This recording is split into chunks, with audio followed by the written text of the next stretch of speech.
નમસ્કાર, આપ જોઈ રહ્યા છો નેશન પ્લસ ન્યૂઝ. હું છું આપની સાથે હેતલ ભગત. વડોદરા મહાનગરપાલિકા મ્યુનિસિપલ કમિશનર અને વડોદરા રેલવેના ડિવિઝનલ રેલવે મેનેજર દ્વારા બુલેટ ટ્રેન કામગીરીનું સંયુક્ત નિરીક્ષણ હાથ ધરવામાં આવ્યું. વડાપ્રધાન નરેન્દ્ર મોદીનો ડ્રીમ પ્રોજેક્ટ એટલે બુલેટ ટ્રેન. બુલેટ ટ્રેનની કામગીરીની સમીક્ષા કરવા વડોદરા મ્યુનિસિપલ કમિશનર અરુણ મહેશ બાબુ અને વડોદરા રેલવેના ડિવિઝનલ રેલવે મેનેજર રાજુ ભડકે સંયુક્ત રીતે કામગીરીનું નિરીક્ષણ કરવા આવી પહોંચ્યા હતા. વડોદરા મહાનગરપાલિકા દ્વારા રેલવે ઓવરબ્રિજની વાત કરવામાં આવી છે, ત્યારે ટ્રાફિકને કેવી રીતે ડાયવર્ઝન આપી શકાય, લોકોને કોઈ પણ પ્રકારની હાલાકી ન થાય તે માટે બુલેટ ટ્રેન કામગીરીની જગ્યા પર સ્થળ નિરીક્ષણ કરવામાં આવ્યું હતું. આ સમયે વડોદરા રેલવેના ડિવિઝનલ રેલવે મેનેજર પણ તેમની સાથે વિશેષ રૂપે ઉપસ્થિત રહ્યા હતા. તો સાંભળો શું કહેવું છે મ્યુનિસિપલ કમિશનર અને વડોદરા રેલવેના DRM નું. आज कमिश्नर साहब के साथ विजिट किया, वो अलकापुरी आरओबी पे आरओबी बनाने का जो प्रपोजल है उसको एग्जामिन किया. साथ ही अभी ओवरऑल ट्रांसपोर्टेशन यहाँ का कैसे मूव हो और लोगों को कन्वेंस कैसे बढ़े उसके ऊपर भी हम एग्जामिन कर रहे हैं. Thank you.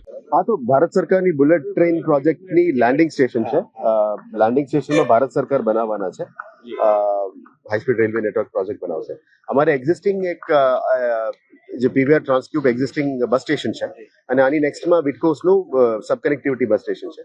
તો આવનારા દિવસોમાં જે રીતનું રેલવેના અધિકારીઓ ડીઆરએમ સાહેબે કીધું, બુલેટ ટ્રેનથી રેલવે સ્ટેશન કનેક્ટ કરવા માટે એ લોકો ટ્રાવેલેટર બનાવવાના છે. એટલે અમે એ જ વિચારતા હતા કે રેલવેઝથી અમે કેવી રીતે આપણા સિટીની બસને કેવી રીતે કનેક્ટ કરી શકાય, અને બુલેટ ટ્રેન ટુ રેલવે અત્યારે કનેક્શન થઈ રહ્યા છે અને ફ્યુચરમાં bullet train station, railway station અને આપણા બસ ટ્રાન્સપોર્ટ સિસ્ટમ આ ત્રણને કેવી રીતે કનેક્ટ કરીને આવનારા મુસાફરી માટે સુવિધાઓ કેવી રીતે થઈ શકે.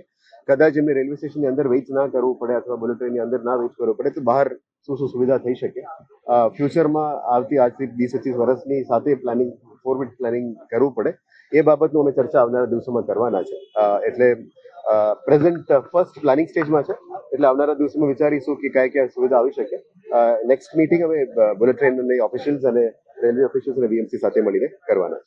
સાથે કદાચ પોલીસને પણ રાખીશું, કારણ કે ટ્રાફિક ઇઝમેન્ટ કેવી રીતે થઈ શકે એ સિટી પોલીસને પણ અમે કન્સલ્ટ કરીને કરીશું. કેમેરામેન નંદિત પ્રવીણ સાથે સત્યમ નમસ્કાર. Nation plus news Vadodara. સમાચારોનો સતત અપડેટ મેળવવા માટે અમારી નેશન પ્લસ ન્યૂઝની યુટ્યુબ ચેનલને સબસ્ક્રાઇબ કરો, બેલ આઇકન દબાવો અને જોડાયેલા રહો ફેસબુક, ઇન્સ્ટાગ્રામ અને ટ્વિટર પર.